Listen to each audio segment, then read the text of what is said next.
যিশু অনেক লোক দেখে একটি পর্বতের উপরে উঠে বসলেন। তার শিষ্যেরা তার কাছে এলেন, আর তিনি তাদের শিক্ষা দিতে লাগলেন। যিশু বললেন, ধন্য তারা যারা আত্মায় দীনহীন, কারণ স্বর্গরাজ্য তাদেরই। ধন্য তারা যারা শোক করে, কারণ তারা সান্ত্বনা পাবে। ধন্য তারা যারা নতনম্র, কারণ তারা পৃথিবীর অধিকার লাভ করবে। ধন্য তারা যারা ধার্মিকতার জন্য ক্ষুধার্ত ও তৃষ্ণার্ত, কারণ তারা পরিতৃপ্ত হবে। ধন্য তারা যারা দয়াবান, কারণ তাদের প্রতি দয়া করা হবে। ধন্য তারা যাদের অন্তঃকরণ নির্মল, কারণ তারা ঈশ্বরের দর্শন পাবে। ধন্য তারা যারা মিলন করিয়ে দেয়, কারণ তাদের ঈশ্বরের পুত্র বলা হবে। ধন্য তারা যারা ধার্মিকতার কারণে তাড়িত হইয়াছে, কারণ স্বর্গরাজ্য তাদেরই। ধন্য তোমরা যখন লোকে আমার জন্য তোমাদের অপমান করে ও নির্যাতন করে ও মিথ্যা অভিযোগে তোমাদের বিরুদ্ধে সর্বপ্রকার মন্দ কথা বলে। উল্লাসিত হইও ও আনন্দ করিও, কেননা স্বর্গে তোমাদের পুরস্কার প্রচুর, কারণ পূর্বের ভাববাদীদেরও তারা একই উপায়ে নির্যাতন করত। এরপর যিশু তাদের আরও বললেন, তোমরা পৃথিবীর লবণ, কিন্তু লবণ যদি তার লবণত্ব হারায়, তাহলে কিভাবে তা পুনরায় লবণের স্বাদযুক্ত করা যাবে? তা আর কোনো কাজেই লাগে না, কেবলমাত্র তা বাইরে ফেলিয়ে দেবার ও লোকদের পদদলিত হবার যোগ্য হয়। তোমরা জগতের জ্যোতি। পাহাড়ের উপরে অবস্থিত নগর কখনো গুপ্ত থাকতে পারে না। আবার লোকে কোনো প্রদীপ জ্বেলে তা গামলা দিয়ে ঢেকে রাখে না, বরং তা বাতিদানের উপরেই রাখে। তখন তা ঘরে উপস্থিত সকলকেই আলো দান করে।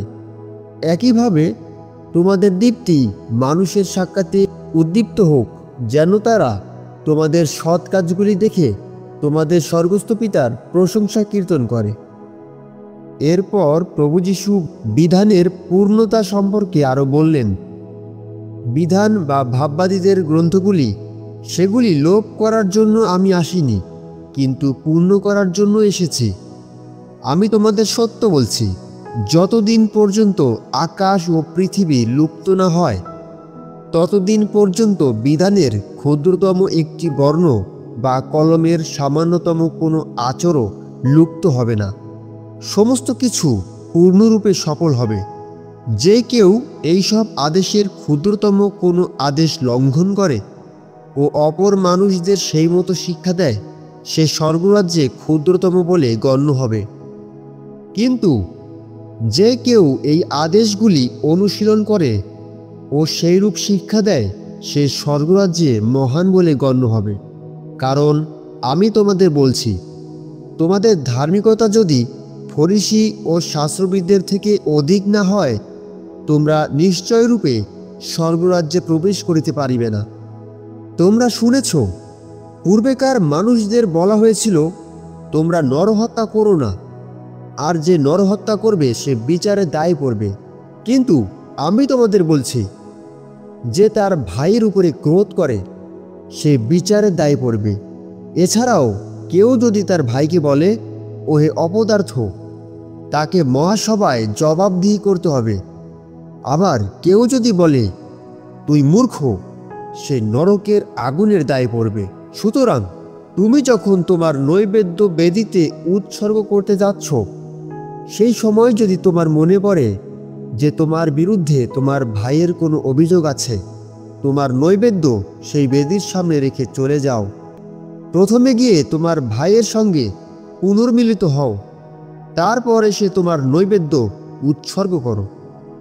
তোমার যে প্রতিপক্ষ তোমাকে আদালতে নিয়ে যায়, তার সঙ্গে দ্রুত বিবাদের মীমাংসা করো। পথে থাকতে থাকতেই তার সঙ্গে এই কাজ করো, না হলে সে হয়তো তোমাকে বিচারকের হাতে তুলে দেবে, বিচারক তোমাকে পেয়াদার হাতে তুলে দেবেন ও তোমাকে কারাগারে নিক্ষেপ করা হবে। আমি তোমাকে সত্যই বলছি, তোমার দেনা সম্পূর্ণ পরিশোধ না করা পর্যন্ত তুমি বাইরে আসতে পারবে না। ব্যভিচার সম্পর্কে প্রভু যীশু আরও বললেন, তোমরা শুনেছ এরকম বলা হয়েছিল, তোমরা ব্যভিচার করো না। কিন্তু আমি তোমাদের বলছি, যে কেউ কোনো নারীর প্রতি কাম লালসা নিয়ে দৃষ্টিপাত করে, সে তক্ষুনি মনে মনে তার সঙ্গে ব্যভিচার করে। তোমার ডান চোখ যদি তোমার পাপের কারণ হয়, তা উপড়ে ফেলে দাও। তোমার সমস্ত শরীর নরকে নিক্ষিপ্ত হওয়ার চেয়ে বরং শরীরের একটি অঙ্গহানি হওয়া তোমার পক্ষে ভালো। আর যদি তোমার ডান হাত তোমার পাপের কারণ হয়, তা কেটে ফেলে দাও। তোমার সমস্ত শরীর নরকে নিক্ষিপ্ত হওয়ার চেয়ে বরং শরীরের একটি অঙ্গহানি হওয়া তোমার পক্ষে ভালো। বিবাহ বিচ্ছেদ সম্পর্কে প্রভু যীশুর শিক্ষা। এরকম বলা হয়েছে, কেউ যদি তার স্ত্রীকে ত্যাগ করে, সে যেন অবশ্যই তাকে বিচ্ছেদের ত্যাগপত্র লিখে দেয়। কিন্তু আমি তোমাদের বলছি, বৈবাহিক জীবনে অবিশ্বস্ততার কারণ ছাড়া কেউ যদি তার স্ত্রীকে ত্যাগ করে, সে তাকে ব্যভিচারিণী করে তোলে, এবং পরিত্যক্ত সেই নারীকে যে বিবাহ করে, সেও ব্যভিচার করে। শপথ করা অথবা দিব্য করার বিষয়ে যিশুর শিক্ষা।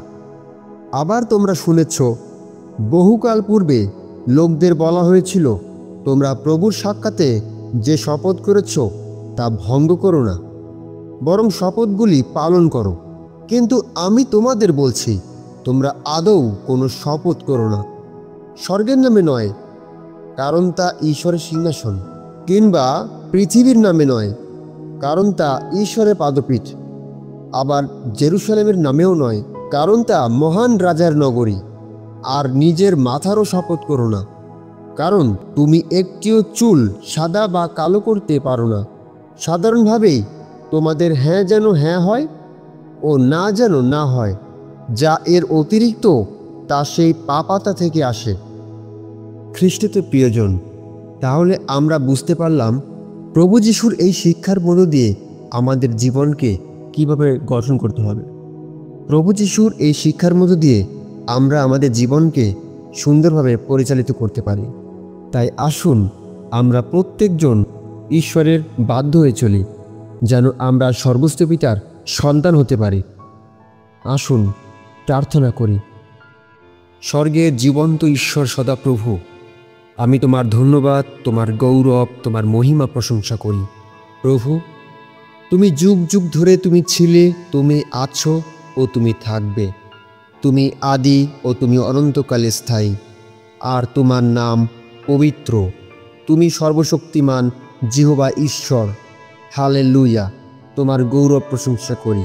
Hallelujah, hallelujah, hallelujah. জীবন্ত সদাপ্রভু, তোমার গৌরব হোক। হালেলুয়া।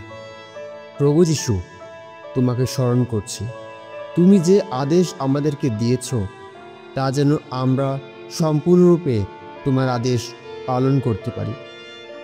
তুমি সর্বদা আমাদের সঙ্গে থাকো, সাথে থাকো, যেন আমাদের দৈনন্দিন জীবনে আমরা তোমার বাক্য অনুসরণ করে চলতে পারি, যেন তোমার বাক্য পালন করে চলতে পারি।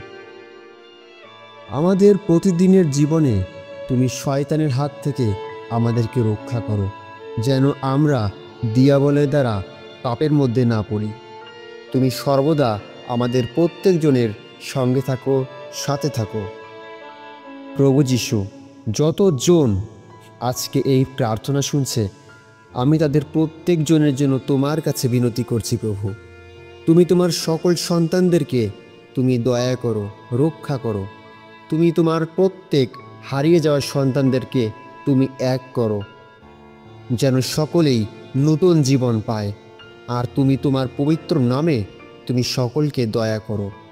তোমার প্রত্যেক সন্তানদেরকে তুমি নতুন জীবন দান করো। হালেলুয়া।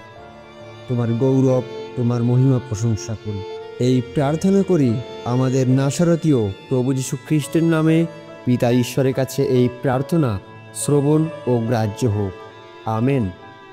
হে আমাদের স্বর্গস্থ পিতা, তোমার নাম পবিত্র বলিয়া মান্য হোক।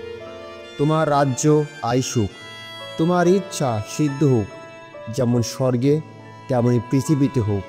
আমাদের প্রয়োজনীয় খাদ্য আজ আমাদিগকে দাও, আর আমাদের অপরাধ সকল ক্ষমা করো, যেমন আমরাও আপন আপন অপরাধীদিগকে ক্ষমা করিয়াছি। আর আমাদিগকে পরীক্ষাতে আনিও না, কিন্তু মন্দ হইতে রক্ষা করো, কারণ রাজ্য ও পরাক্রম মহিমা যুগে যুগে তোমার। আমেন। খ্রিস্টেতে প্রিয়জন, সকলকে জয় যিশু।